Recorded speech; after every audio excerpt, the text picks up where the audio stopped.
Hi, hello everyone. Welcome to Chanti's YouTube channel, my YouTube channel. Please like, share and subscribe. I am posting in my channel about Hindi and Vishnu Sahasranamam, Lalita Sahasram. ఇలా మీకు కావాల్సినవన్నీ కూడా నేను post చేస్తున్నాను. దయచేసి మీకు నచ్చినట్లయితే classes కానివ్వండి, ఇవి చదివేటటువంటి విష్ణు సహస్రనామం, చాలీసా లాంటివి నచ్చినట్లయితే ప్లీజ్ లైక్ చేయండి, షేర్ చేయండి, సబ్స్క్రైబ్ చేయండి.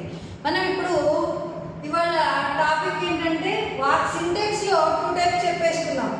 సింటెక్స్ 1, సెంటెన్స్ 1, वाक्य रचना 1, वाक्य रचना 2, वाक्य रचना 3 వచ్చేసరికి अर्थ के आधार पर वाक्य भेद, अर्थ के आधार पर वाक्य भेद, अर्थ के आधार पर वाक्य भेद మీకు మొత్తం 8 టైప్స్ ఉన్నాయి. ఎన్ని రకాలు ఉన్నాయి? 8 प्रकार के होते हैं.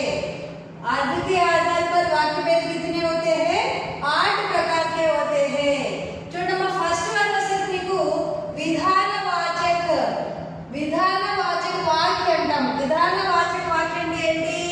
किसी बात के होने अथवा काम करने, ఈ పాయింట్స్ మాత్రమే గుర్తుపెట్టుకోండి. ఏదైనా పని జరగడాన్ని లేదా చేయడాన్ని బాగా గుర్తుపెట్టుకోండి. చాలా ఈజీగా ఉంటాయి. 8 రకాలని మనం 8 టైప్స్ ఉన్నాయి.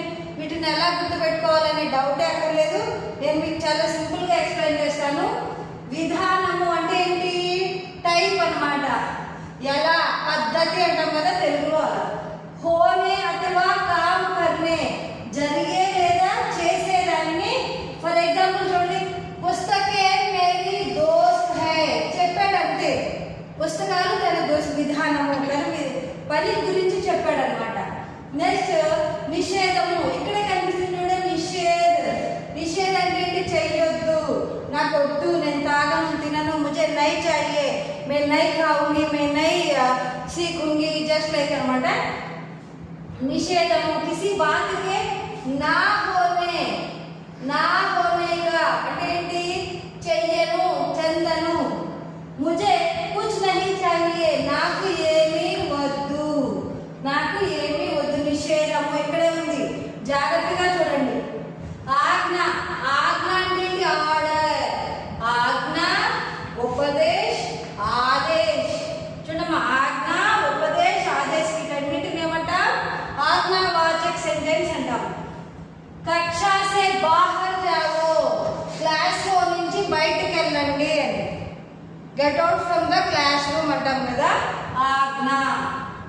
ప్రశ్న అంటే క్వశ్చన్ చేయడం. ఇక్కడ చూడండి, క్వశ్చన్ చేయడం ఇది నిషేధము. ఇది వద్దు అనడం. ఇది క్వశ్చన్ చేయడం. వద్దు అనకండి, నాకు వద్దు, నేను తినను, తాగను అని. క్వశ్చన్ ఏంటి? అదేంటి, అది ఎలా చేశారు, ఎలా చదవాలి, క్వశ్చన్ అన్నమాట. ప్రశ్న పూచే జానే కా, క్వశ్చన్ అడుగుతున్నాం.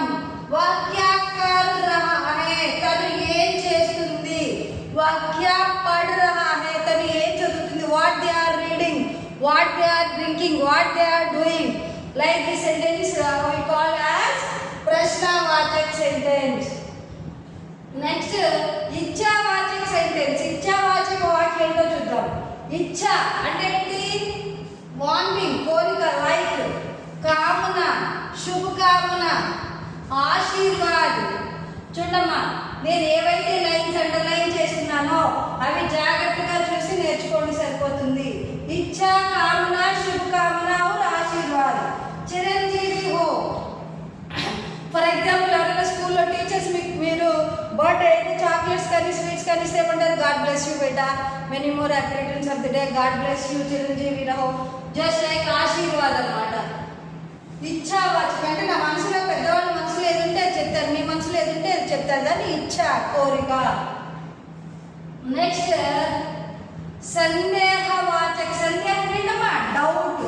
సందేహం అంటే ఏంటి? డౌట్. ఇచ్ఛ అంటే ఏంటి? కోరిక, లైక్. ప్రశ్న అంటే క్వశ్చన్.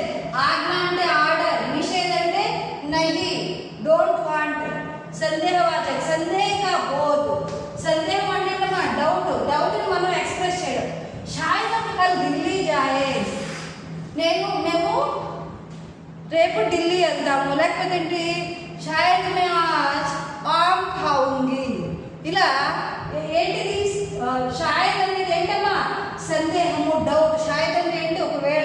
జరగొచ్చేమో, చెయ్యొచ్చేమో అలా. నెక్స్ట్ సంకేతవాచక. సంకేతం అంటే ఏంటి? సిగ్నల్, इशारा करना अंटार कदा. एक क्रिया का होना दूसरी क्रिया पर निर्भर होता है. एक क्रिया का होना दूसरी అంటే सेकंड सेंटेंस सेकंड क्रिया पर निर्भर हो. మీకు एग्जांपल तो इसी कर दूं. यदि बारिश होती तो फसल अच्छी होता. ఒకవేళ బారిష్ होता है तो వర్షం పడినట్లయితే పంట బాగా పండుతుంది. వర్షం బాగా పడినట్లయితే ఏం జరుగుతుంది? పంట బాగా పండుతుంది అని అర్థం. ఇది సంకేతం. అంటే మనం ఏం చెప్తున్నాము? మనం కోరుకుంటాం, తెలుస్తుంది అన్నమాట మనకి. ఒకవేళ వర్షం పడినట్లయితే పంటలు బాగా పండుతాయి. విస్మయము. విస్మయం అంటే ఏంటన్నా? షాక్ అన్నమాట. అరే నేను షాక్ అయ్యాను సడన్ గా రాగానంట కదా, విస్మయము. భయము, శోకము, విస్మయము. చూడమ్మా, डर के वजह से हम एकदम ऐसे बोलेंगे हाँ ఇలా అంటాం కదా, హో, హాయ్ రామ్. ఇవన్నీ ఏంటి? విస్మయానికి సంబంధించినవి. ఉదాహరణ, అరే వాహ్ క్యా నజరా హై, అబ్బా ఎంత బాగుందో. ఇలా లైక్ దిస్ अर्थ के आधार पर मीनिंग ऑफ सेंटेंस वाक्य है 8 टाइप्स अన్నమాట. 8 प्रकार के होते हैं.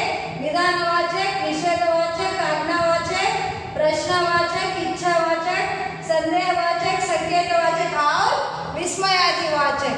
ఈ విధంగా మీకు సెంటెన్స్ లో థర్డ్ పార్ట్ కూడా కంప్లీట్ చేసుకున్నాము. I hope you all understood this topic. Thank you one and all.